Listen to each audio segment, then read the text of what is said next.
Yung ano ko dito, pag-hiccup ko nung gabi, tapos nanakit siya. Mga 2 weeks na siguro ngayon. Pero nahingangang ako noon, pero Ano ba nangyayari? masakit siya. Yan, ang dapat Dito, i-align. dito. Okay. Tandaan nyo, sabihin na natin, nagkamali kayo ng hikab. Pag hikab nyo parang, ba? Oo, nanganganga nyo. Pero kailangan kasi pag nanganganga natin, Walang sakit. yes, correct. Exactly. Pero pagka, ano, asa nanganganga ko siya, kaso parang may nabibinat Nakikita dito. ko dito, sir. Parang may, Mm. parang may nangangawit dito na, pag tinagalan kong mga, para talagang ano, ibig sabihin yan, nagbago yung joint nyo, alignment ng joint nyo. Yan ang ibabalik natin. Tapos, tandaan nyo, madalas ko to nang tinuturo, pag maghihikab, ganito.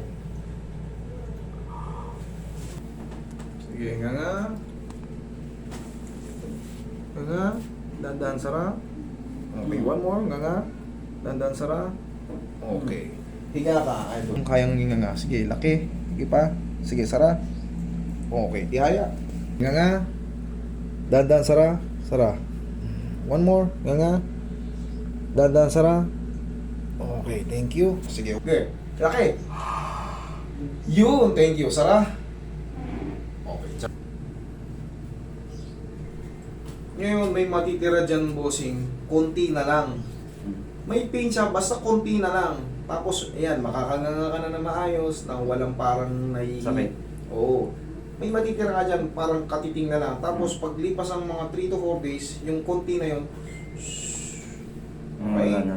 Tapos, ito, palagi nating tatandaan to kasi nandito na ano na kayo eh.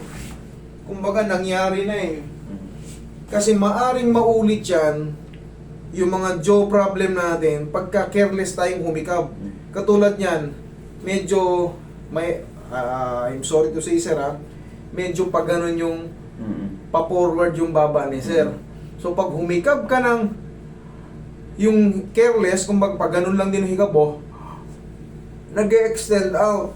So ang gagawin natin, lahat naman to tinuturo ko sa inyo kasi etong panga natin, may diinan yan dito. Oh. Kailangan ang hikab natin pa ganon. O, ulit. O, ganon o. Kaya laki mo. O, sara. O, ngayon, normal na nga. Huwag mo nang diinan. O. O. O, anong pakiramdam ngayon? May sakit pa rin siya. May sakit pa rin siya. Gaano ka sakit? Mas mahina siya o mas lalong sumakit? Hindi na ganun ka, ano. Correct. Exactly.